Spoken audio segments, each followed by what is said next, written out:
My fellow Americans, we're only 11 weeks in, but already my administration... ئەمریکیەکان لە کۆتایی هاتنی سەد ڕۆژی یەکەمی سەرۆکە نوێیەکان نزیک دەبنەوە.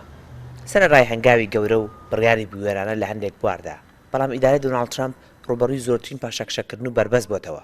بە دیاریکراوی لە 20 جانیوەری ئەم ساڵەوە 13 بڕیار و هەوڵی ترامپ شکستی پێهێنراوە. بەڵام هەندێک لە لایەنگرانی ترامپ ئەوە بۆ بێئەزموونی ترامپ لە کاری حکومداری بە تایبەت لە واشنگتۆن دەگێڕنەوە کە بڕیاردان بە تەنیا کارێکی ئەستەمە.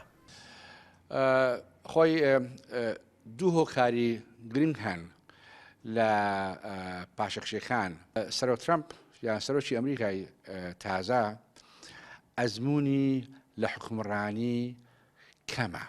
خاڵی دووەم گرنگجەکەی لەوەیدا کە لە سیستەمی ئەمریکا لە حکومڕانی ئەمریکا شتێکەیە پێ دەگوترێ چاودێریکردن لەسەر حکم لەسەر حکومڕانی، چاودێری لە سیستەمی جێبەجێکردن کە بڕیارەگەدرێ دەستگای تر هەن چاودێری ئەم بڕیارەکەن.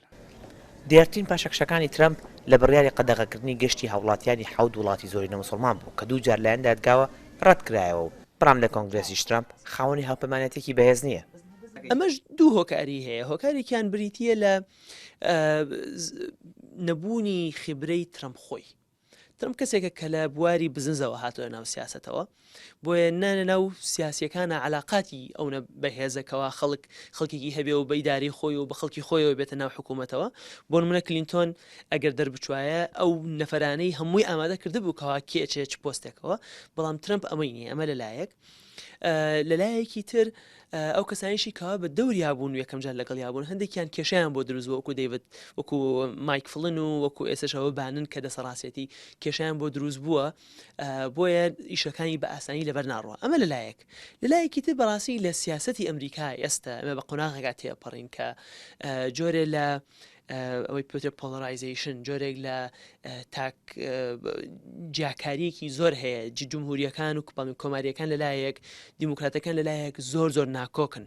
بۆیە جۆرێک لە ناکۆکی سیاسی قوڵ لە ناو سیاسەتی ئەمریکا هەیە کە با ترامپ کۆماری بێت و سەرۆکی کۆمار بێت و با حزبی کۆماریش لە حکوما بن، ئیشەکانی بۆ ئاسانیە لەبەر ناڕوات. لە کاتی کەمپینەکەدا دۆناڵد ترامپ قسەی یەکەمی هەڵوەشانەوە و گۆڕینی یاسای تەندروستی ناسرا و بە یاسای ئۆباما بوو. تەنانەت ئەو یاسایە بنەمای کەمپینی 7 ساڵی کۆماریەکانیش بوو، بەڵام ئەو هەوڵەش شکستی هێنا. دانالد ترامپ هەر لە کاتی ئینتیخاباتیەوە یەک لە بریارە پەیمانەگرینەکانی کە دابووی ئەوەیە کەەوە سیمی تەندروستی ئۆباما بگۆڕێت کە هاتە سەر حکم هەر لە ڕۆژانی یەکەمەوە. هەر لە خۆیانەوە ناو کۆماریەکان کۆمەڵێک لە کۆنگرسمەنەکان پاشەوەی کە خوێنەوەیان لێ کرد و دراستە تەواویان تێکرد، پیاچوونەوە تەماشایان کرد، ئەو پرۆژەوانیە ئەمە خۆیان هاوڵاتیەکانی خۆیان کە دەنجان پێداوە زەرەکەن ئەمانە زۆر سوودیان وەرگرتووە لە ئۆباما کێر، سیستمی ئۆباما کێر.